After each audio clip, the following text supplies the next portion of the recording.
Imagine going to a Halloween party, but instead of fun, it turns into a nightmare. Masked men break in with guns, and suddenly it's not a party anymore. It's a fight for survival. What would you do if your life depended on staying hidden? In today's story, things go horribly wrong, and not everyone makes it out. Stay tuned to hear the full, terrifying story. And if you enjoy scary stories, make sure to like this video and subscribe to Ghostly Whispers for more chills. Now, let's get into it.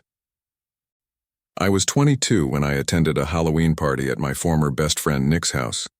Nick died of a heroin overdose in 2021. Before his death, he would host large Halloween parties at his house every year, while his parents would fly to New York to attend their friend's bash. He was always a huge Halloween fan, so the entire house was filled with terrifying props that we all knew Nick had spent far too much money on. He even built giant cardboard walls and wallpapered them to create a haunted maze. I want to keep this story PG-13, so I'll skip the weed, beer, LSD, and sex, and go straight to the wrong part. I'll admit it. None of us were thinking clearly. Anyone who attended Nick's parties knew what happened. I, Nick, and a few other guys, Vinny G, Joey, and Q, were in Nick's room smoking a bong when we heard two steady, loud bangs downstairs.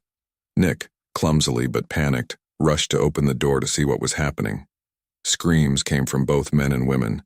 I vividly remember it. It sounded like a crowd of people screaming for their lives down there. We all asked Nick to come back inside and close the door. Even while under the influence of drugs, we all knew something was wrong.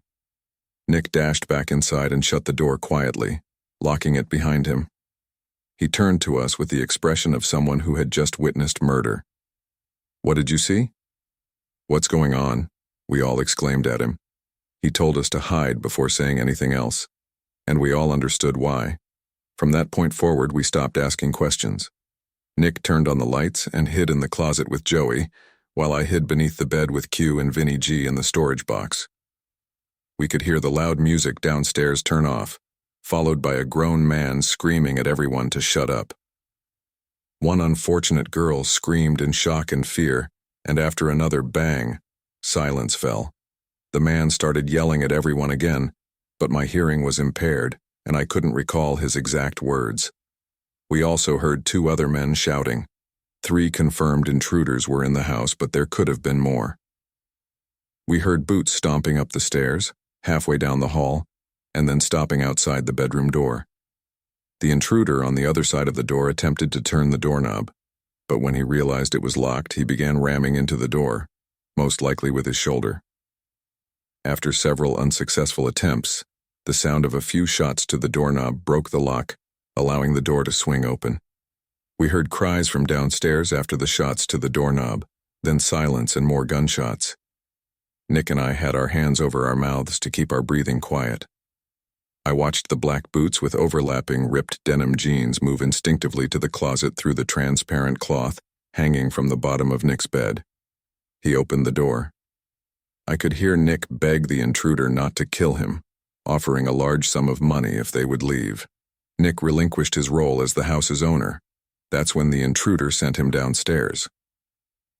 The rest of us remained put. Joey had not been caught with Nick. We stayed under the bed, shaking and terrified. There was almost complete silence downstairs except for Nick's conversation with the intruders, but whatever they were saying was much too low for us to hear. It felt like nearly 20 minutes before the front door slammed shut, and Nick ran back upstairs to inform us they had left. I believe the most terrifying moment of my life occurred when I stepped downstairs, back into the living room, and saw the 2 dead bodies lying lifelessly on the ground, holes in their heads spewing blood. Jen and Robbie were 2 dear friends who I still miss. I'll spare you the details of what happened when the cops arrived. Still, despite the house smelling like a marijuana greenhouse, the cops were more interested in identifying the masked men who murdered 2 innocent college students. Nick informed the 4 of us hiding in his room that 4 intruders were wearing fedoras, vendetta masks, coats, and gloves. They demanded $100,000 in cash, and when Nick could not provide it, they insisted he fill their empty sack with his most valuable possessions. All of the partygoers held hostage in the room were forced to throw their wallets into the sack or be shot. Following the incident, Nick developed depression. He began drinking excessively, becoming an alcoholic. He stopped showing up at school and eventually dropped out. He started using heavier drugs like meth and heroin. I had one positive conversation following the incident, and he was more honest than ever. He told me, with tears streaming down his cheeks and a pipe in his hand, that he was constantly in pain because he had caused the deaths of two of his best friends. Nick died of a heroin overdose in July 2021, less than a year after the incident. 2 friends lost, a life ruined, and memories that won't go away. What would you have done in their place? Was it just a robbery, or was there something even darker happening? Let me know what you think in the comments.